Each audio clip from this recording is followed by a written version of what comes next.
Do you want to improve at a quicker pace? Check out the GitGud course. Instead of just understanding concepts, you'll learn how to implement them directly into your driving. What makes it effective is the approach and practical drills. Together, we're gonna focus on breaking down those complex concepts into small digestible bits that are simple to understand. Everything from the course was tested and refined during the years in coaching sessions, so what I ended up with was the ones that I saw were the most effective. Let's elevate your racing skills together.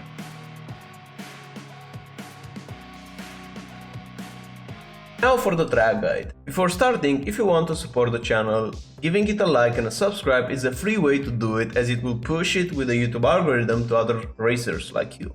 Now going into the track guide itself, turn 1 is an easy flat, but this uphill part can be very sketchy. So right here we're going flat, we're going close to this curb, and right now we want to push the car all the way to this part. Now the braking point is gonna be sketchy. What I'm using as a reference for braking is the moment that I'm seeing the curb on the inside of the next corner. So right now I'm going uphill, I can't see anything, but at this point this curb starting to appear. Maybe it's not gonna be so obvious on the recording, but I can clearly see that's the top of the curb. And just I'm pushing the car towards it, and whenever I'm arriving a bit and seeing a bit clear the curve, that's the moment when I'm applying the brakes. What's important here is you want to brake in a straight line towards turn 2, towards the curb, because you'll be most efficient under braking whenever you're braking straight. And this section is all about carrying the speed. So having a good minimum speed. You don't want to overslow the car, that's why I brake so late. So this is a very late braking point, this is very close to the actual limit of the car with a fixed setup. And while braking, notice I'm having almost 0 degrees of steering lock while going into this corner. You don't really want to touch this, you just want to get close. And now the goal is to arrive at the next curb on the left side, which is going to be the outside of the next corner. So what I'm doing is that I'm braking a bit hard, then I'm releasing the brakes, like right now. So in this section right here, whenever I'm going a bit more on a straight elevation, I'm carrying the speed so the car will arrive here. This is what I want. So if I don't release the brakes up until here, the car won't get to that point, and it's very hard to brake later than that. So this is why I feel like those two corners are like 2 stages of braking, where you brake in the first one, then release, then I'm gonna brake again for the next corner. So if you find yourself having to go on throttle here in between those 2 corners, then it means that you just braked way too early for the previous corners. So again, you're gonna brake here with the first stage, but if you find yourself at this point that you need to go on throttle to arrive at this curve right here, then it's not good enough. You have to brake later, or you have to brake softer. Now for this corner right here, the moment that I'm applying the brakes a bit more aggressive is the moment that almost I have 0 degrees of steering lock again. So when I arrive at this curve, I'm gonna reapply the brakes a bit harder and turn into this corner with second gear. The timing of the downshifts is also gonna matter. You don't want to downshift very quickly, you want to keep the minimum speed up. In terms of apex, you're gonna go around this curve without touching the big sausage red curve, pushing the throttle early, and you should use all the track here with your left tires all the way to the end of the green, the right tires being on the white line. Now this corner you don't need to over prepare it, so don't go more to the right side. You can stay here on the left and still gonna be able to take it flat. What you should look for is this dirty part near the curb. You should cut it because it's not gonna be an off track and you will travel a shorter distance. Now for the next corner right here, this is a bit of a mistake in my lap. So the approach was okay, but the braking was not so good. What I'm doing here at the beginning of this curve right here, I'm going flat and turn, and whenever I'm getting a bit closer to the inside of next corner, I'm just dropping the throttle, I'm applying 2% braking and then getting back on throttle again. So notice that I'm not braking that much here, just barely touching the brakes. Now with the throttle you want to push the car here to the right side of the curb, but in my case I brake just a bit too late, and because of that I miss this apex. So what you want to do instead, you want to brake just a bit earlier so that you can cut this curb around here. If you go around it like what I did, you will lose like what I think I lost 1/10, something like that, because at this point I was 1/10 up. So yeah, definitely losing 1/10 if you're gonna miss the apex. So you want to brake just a bit earlier, you want to stay in third gear, that's gonna be super important. If you go to second, your speed is gonna be way too slow, and you want to cut around this yellow anti-curb. Definitely you want to use this part, because it's the car will be stable enough to take the curb.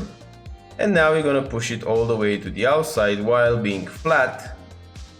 Using all the track like this, you can have the antenna in the middle of the green and red.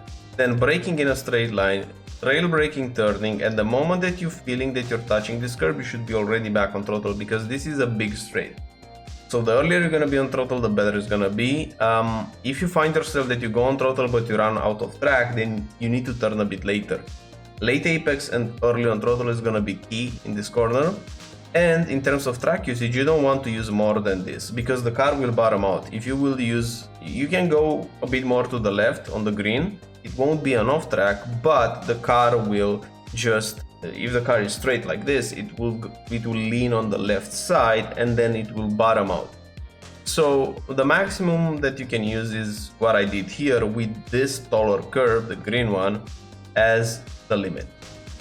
Now going into the next corner, my reference for braking will be past the 100. So we have the 100 here. When the 100 disappears, slightly past it, I'm gonna apply the brakes. You have to downshift and brake maybe a bit harder and a bit more aggressive with the downshifts, because here you want to cut just a bit more. So this was okay, but it can be done a bit better. If you just cut a slightly bit more, you will be able to go at 100% throttle quicker, because notice my hesitation here. So you will know you had a good corner whenever your throttle input is almost vertical like a straight line. Now pushing the car all the way to the right side, super important to hustle it and try to turn as quickly as you can, because under braking here you really want to use this curb at turning. You want to open up. So initially I'm not braking on the curb with the peak pressure, but when I'm bleeding it off, I'm using it a bit so I can expand my radius into this corner. Super important here to be early on throttle. Notice that at this point I'm already back on power. This is a corner in which you have a lot more space than you think, and you can cut a lot more than you think. Again, you see how much I cut here, and then I'm already on 100% throttle very soon, using all this track like this. So this is gonna be a good corner if you do it like this. Same here, but I lost, I think, 1.5 tenths because I cut a bit too much. So if you will go over it, the car will jump like this and it will bottom out. Instead, you want to apply super similar with the previous corner. You want to brake in a similar way, a lot less in second gear, but don't go over those yellow anti-curbs because you will lose a lot of time. Next corner, I'm braking a bit on this curb on the left side, because this is not a heavy braking zone. You can use this curb to brake on it. You won't lose that much grip. In second gear, again, very early on throttle. The moment that I hit the curb on the inside, already back on power, because you have a lot of space on the exit. You have to use it. If you find yourself not going all the way to the grayish tarmac, then you're losing a lot of time. That's what I was using, and look how much time I gained here. And for the last corner, it's uphill braking zone. I'm braking at the beginning of this yellow, of this white curb, or the 150. Whatever works for you. Brake in a straight line. Whenever you're braking this hard and heavy, brake in a straight line, don't turn the car. You will turn late into this corner. This is the late apex, and right now I'm just committing to the turn, cutting this part of the curb without touching the yellow anti-curbs, and immediately be back on power. Super important to be early on throttle so we can use all the track like this. But in short, that's a track guide with F4. If you want to improve at a quicker pace, if you want to accelerate your progress, then you can check my sim racing course. It's a video course in the video description. A lot of people that already enrolled found seconds of lap time, so I'm 100% positive that it works, and it worked for almost everyone, no matter the level that you're at it.